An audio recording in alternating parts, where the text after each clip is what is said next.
episode of JMTALKS. In this episode, we're going to talk about abolishing gender roles.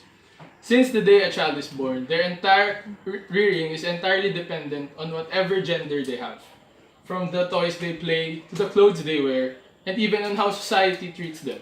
All are rooted from whether one is a boy or a girl.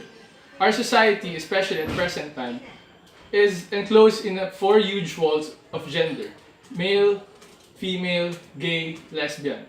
People are judged and expected based on gender. Have you ever wondered why little girls are always put into the burden of playing dolls and dress up?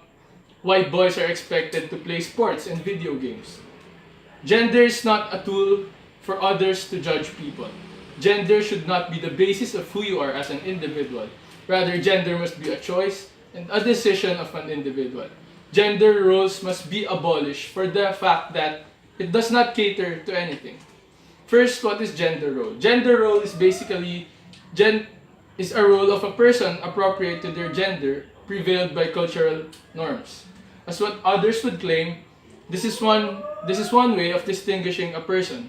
Or some might say, not all women can do what men are able to do.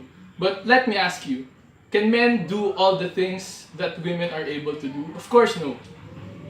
In addition, the majority would always say that certain jobs fit certain gender. For instance, a woman fits the job related to hotel management, nursing, teaching, and housekeeping for the reason that they are abundant of interacting with others and organized as what people judge them to do solely at home. On the other hand, men are expected to be outside in the fields working. They are expected to be plumbers, mechanics, drivers, and other physically related tasks. If one is going to think about the reality at present time, you're already in the era wherein individuals has already become complex and flexible to things. The adjustment one makes at present time is very much evident. You cannot judge any more women working for their family to earn or men taking care of kids and managing at home. We have to wake up to the reality we are currently in. We all have to realize that gender will never matter when worse comes worse. As mentioned, occupation is the number one idea when it comes to gender discrimination. When we are in the situation where we do not have a choice but to look for ways to earn a living, or let's say an extra one, of course we will not consider anymore what gender we are in. Regardless of what gender we are in, we will do whatever it takes to keep our families alive. That is the reality we are in. The biggest reason why gender roles must be abolished. Everyone needs to understand that working does not need consideration of whatever gender one is in. What we all need to understand is that it always depends on the capabilities of a certain person, of what you are as a person. It will always depend on what you can do as an individual, not a man or as a woman.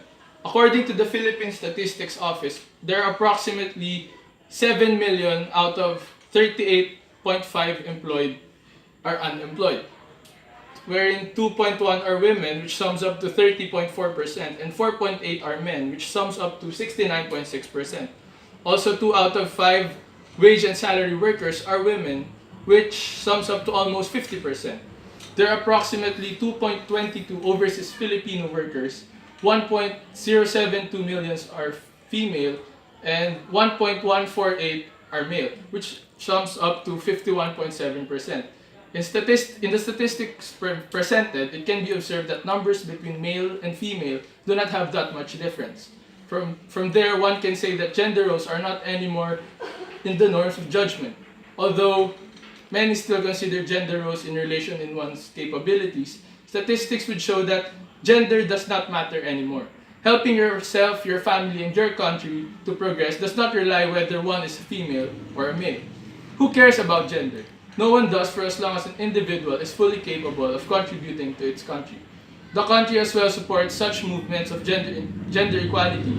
The Philippine Congress voted unanimously 198-0 to pass the SOGI Equality Act, which caters to prohibiting discrimination on the basis of sexual orientation, gender identity, or expression.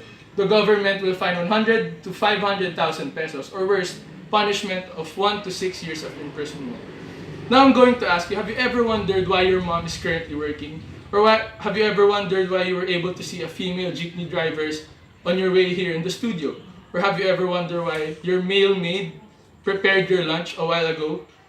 Such situations implies that gender roles are nowhere to be found at present time. In reality, gender roles are just traditional labels that must be abolished. From its definition alone, such only caters to cultural practices. It is what traditions and cultures have set for us and is expected to us. But again, such claims are the biggest misconception when talking about gender. Although gender labels must still exist because in nature, we are males, females, and in the third sex. But the point here is we must not consider the other gender greater than the other. In connection to what was mentioned a while ago about how children are treated in a young age, I end you with a quote from Miss Gloria Steinem saying that we've begun to raise daughters like our sons, but few have the courage to raise sons like daughters. With that, thank you. Bye-bye.